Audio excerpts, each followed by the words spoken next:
नमस्कार शेतकरी मित्रांनो, मी नंदू मोरे पुन्हा एकदा तुमचं स्वागत करतो आपल्या नंदू मोरे फार्मर या यूट्यूब चॅनलवरती।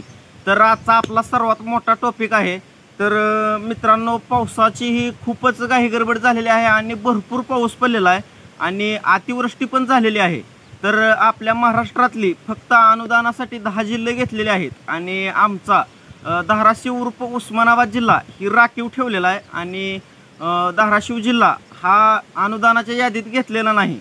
तर आपण आता सर्वांनी जर बघितलं तर उस्मानाबाद जिल्ह्यात सुद्धा भरपूर पाऊस पडलेला आहे आणि तिथली सुद्धा पिकं फेल गेलेली आहेत। तर महाराष्ट्र शासनानं आपला उस्मानाबाद जिल्हा उर्फ धाराशिव जिल्हा ही सोडून दिलेला आहे, त्याचं नाव यादीमध्ये घेतलेलं नाही। तर आपण पूर्ण बघू शकता, हे आपल्या वावरामध्ये आता सध्या पाणी साचलेलं आहे आणि पिकाची वाढ झालेली नाही, पीक कुपोषित झालेलं आहे आणि पीक ही पूर्ण फेल गेलेलं आहे।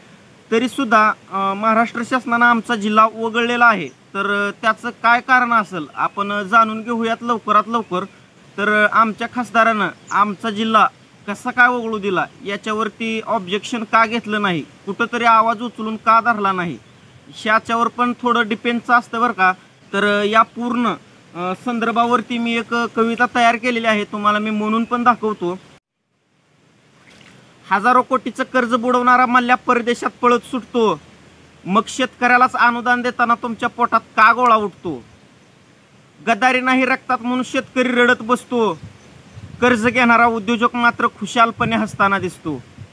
आत्महत्या करणाऱ्या मराठवाड्यातच कसा का अतिवृष्टीचा पाऊस पडतो, मग शेतकऱ्यालाच पिकाची नुकसान भरपाई देताना तुमच्या पोटात का गोळा उठतो। तर आपण जर उदाहरण घेतलं तर शेतकऱ्यापाशीच तुमची काटकसर चलते आहे आणि मोकार ठिकाणी तुम्ही भरपूर खर्च करतो। हे समजा सरकारवरती डिपेंड असतं बरं का।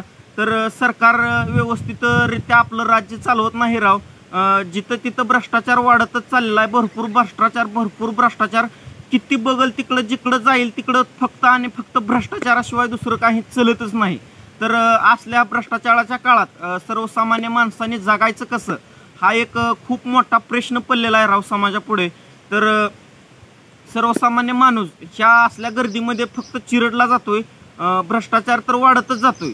तर कुठंतरी थोडा भ्रष्टाचारावर सुद्धा विळा घातला पाहिजे, भ्रष्टाचाराला सुद्धा कुठंतरी थोडं कमी केलं पाहिजे आणि व्यवस्थितरित्या आपलं राज्य सांभाळलं पाहिजे।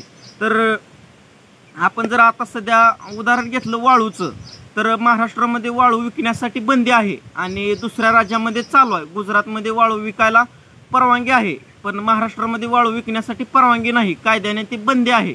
तर आपला भारत देश हा सार्वभौम राष्ट्र देश आहे, म्हणजे समद्या राष्ट्राला समान हक्क, म्हणजे संपूर्ण आपल्यातल्या राज्याला समान हक्क भारत देशामध्ये दिलेला आहे।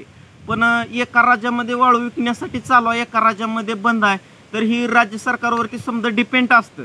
तर राज्य सरकारने सुद्धा आता थोडं हुशार व्हायला पाहिजे। आपल्या महाराष्ट्रातला पैसा गुजरातमध्ये गुंततोय याच्याकडे सुद्धा महाराष्ट्र शासनानं लक्ष दिलं पाहिजे। आता जर आपण उदाहरण घेतलं तर महाराष्ट्रामध्ये गुजरातहून वाळू येते, जिथं तिथं बॉन्ड्रावरती हप्ते पद्धत चालू आहे आणि महाराष्ट्रातला पैसा गुजरातमध्ये गुंततोय, याच्याकडे सुद्धा सरकारने लक्ष दिलं पाहिजे राव। महाराष्ट्रातला पैसा, एका वाळूची गाडी घ्यायची म्हणलं तर कमीत कमी 30 ते 35 हजार रुपये गुजरात राज्यामध्ये गुंतवावे लागतात आणि बाकीचा खर्च डिझेल वगैरे हिकलं तिकलं टोटल आलं। पण कायद्याने वाळू बंद आहे, पण गुजरातमधली वाळू महाराष्ट्रामध्ये येते आणि ती विकली पण जाते बरं का। पण असं व्हायला नको आहे राव, आपल्या राज्यामधली पण वाळू विकण्यासाठी परवानगी देऊन टाकली पाहिजे, कारण आपल्या महाराष्ट्रातला पैसा गुजरातमध्ये गुंततोय याच्याकडे सुद्धा सरकारनं लक्ष दिलं पाहिजे। मी बार हेच बोलत आलोय बरं का। आणि माझा जर हा मुद्दा तुम्हाला जर चांगला वाटत असेल तर या मुद्द्यावरती तुम्ही सुद्धा एक छोटीशी कमेंट टाकण्याचा प्रयत्न करा, कारण माझा हा निर्णय चुकीचा आहे का बरोबर आहे तुम्ही सुद्धा सांगू शकता राव। तर अशा पद्धतीने पूर्ण महाराष्ट्रामध्ये पाऊस पडलेला आहे, पण महाराष्ट्रातले फक्त 10 जिल्हे घेतलेले आहेत आणि बाकीकडचे जिल्हे सोडून दिलेले आहेत आणि तिथल्या शेतकऱ्याला राव पूर्ण नाराज केलेला आहे। पण सरकारने ज्या त्या जिल्ह्यामध्ये जाऊन ज्या त्या तालुक्यामध्ये जाऊन व्यवस्थितरित्या पाहणी करायला पाहिजे। पाहणी न करता यांनी डायरेक्ट विधानसभेवरती बसून 10 जिल्हे ऑटोमॅटिक घेतलेले आहेत, असं कसं होईल। प्रत्येक जिल्ह्यामध्ये जाऊन पाहणी केली पाहिजे, पण असं झालेलं नाही। हे बघा पाणी पूर्ण साचलेलं आहे आता सध्या वावरात बघायला गेले तर. मी पाण्यात बसूनच व्हिडिओ शूट करतोय. ही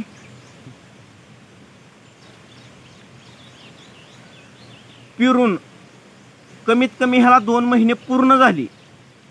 या पिकाला फुलं पण आलीत आपण बघू शकतो, पण या पिकाची वाढ झालेली नाही.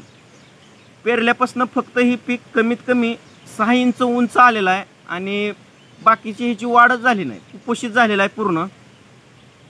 तर अशा प्रकारे आमचा जिल्हा सुद्धा राखीव ठेवलेला आहे राव शासनानं.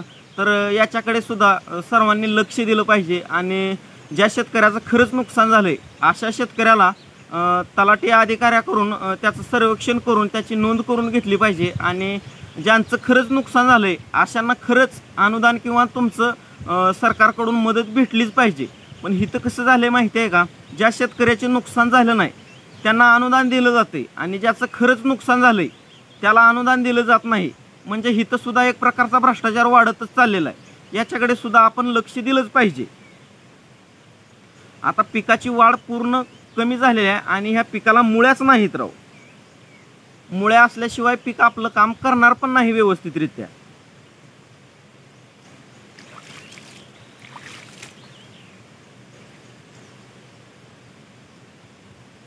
ती काय तर आपल्या इकडे एक म्हणणं आहे बघा, ह्या वर्षी मथुरा पूर्ण पाण्यात गेली. तर मथुराच्या तिकडं पूर्ण पाणी असतंय राव. आणि तसंच ह्या वर्षी सुद्धा आपल्या महाराष्ट्रामध्ये झालेलं आहे. शेतकऱ्याची पूर्ण शेती पाण्यामध्ये गेलेली आहे आणि शेतीचं पूर्ण नुकसान पण झालेलं आहे.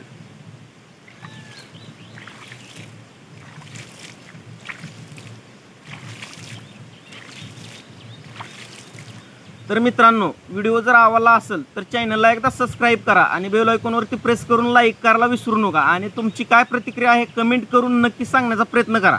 तर चला आपण भेटूयात नेक्स्ट व्हिडिओमध्ये. धन्यवाद.